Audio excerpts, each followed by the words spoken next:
pila ka mga residente sang Cadiz ginaaligal na food poison matapos magkaon sang aloy kag tulingan nga isda. Yaring balita sang Daily News Central. Tone-tonelada nga gina-import adlaw-adlaw, paborito nga putahe nga ginagataan sang kadam-an, amo ini ang tulingan kag aloy nga isda. Apang sa siningation nga ini ang ginalikawan.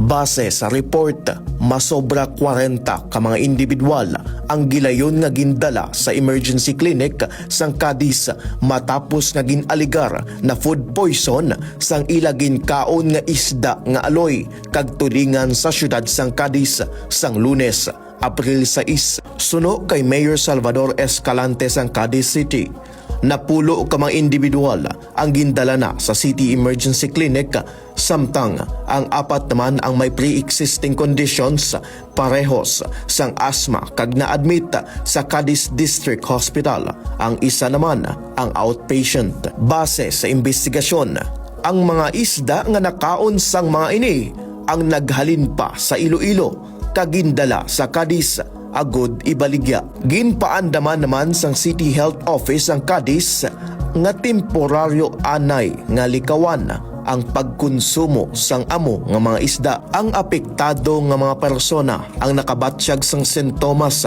kasubong sang pagpalangatol, pagpanghubaw-hubaw, nabudlayan maginhawa, hilanat kag rashes. Sa subong, ginaimbestigara na sang mga otoridad kung ano gid ang posible rason sang pagka-poison sa pagkaon sang isda nga aloy kag tulingan. Ako si Ka-Daily Jimmy Salvano para sa balita nga malapit sa Pumuluyo, adlaw-adlaw, Daily News Central.